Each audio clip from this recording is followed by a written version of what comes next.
China, US/sweeping tariffs on each other, but is the trade war over?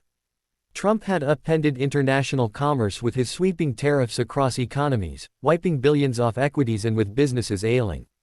China was hit hardest by Trump's economic offensive. Washington. After days of high-level negotiations, the trade standoff between the United States and China temporarily paused on Wednesday, with two of the world's largest economies slashing sweeping tariffs on each other's goods for 90 days.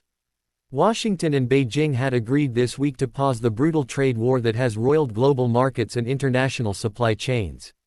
As part of the negotiations in Geneva, the United States has agreed to lower its tariffs on Chinese goods to 30% while China is reducing its own to 10%, down by over 100 percentage points. The lower duties came into effect just after midnight in Washington on Wednesday, a major de-escalation in trade tensions that saw U.S. tariffs on Chinese imports soar to up to 145%, to which China responded with 125% tariffs on U.S. imports. Trump on trade deal with China. A day before the temporary truce came into effect, U.S. President Donald Trump on Tuesday said Washington now has a blueprint for a very strong trade deal with China that would see Beijing's economy open up to U.S. businesses. We have the confines of a very strong deal with China.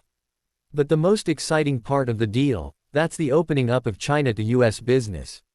One of the things I think that could be most exciting for us and also for China is that we're trying to open up China, he said in an interview with Fox News.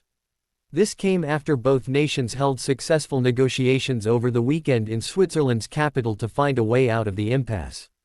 U.S.-China trade war. Trump had upended international commerce with his sweeping tariffs across economies, wiping billions off equities and with businesses ailing. China was hit hardest by Trump's economic offensive. However, unwilling to budge, Beijing had responded with retaliatory levies that brought tariffs on both sides well over 100%. Trump's rollercoaster tariff row with Beijing has become a problem for U.S. companies that rely on Chinese manufacturing, with a temporary de-escalation only expected to partially calm the storm.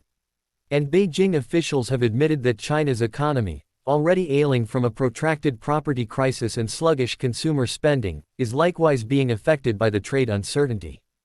Trade war not over. Despite de-escalation in tensions, the deep sources of tension between the two global superpowers, the fentanyl issue, remain. This resulted in the U.S. additional tariff rate being higher than China's because it includes a 20% levy over Trump's complaints about Chinese exports of chemicals used to make the drug.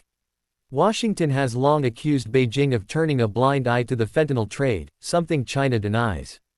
And while the U.S. said it sees room for progress on the issue, Beijing on Tuesday warned Washington to stop smearing and shifting blame onto it. Analysts, meanwhile, warned that the possibility of tariffs coming back into force after 90 days simply piles on more uncertainty. Further tariff reductions will be difficult and the risk of renewed escalation persists, Yu Su, principal economist at the Economist Intelligence Unit, told AFP.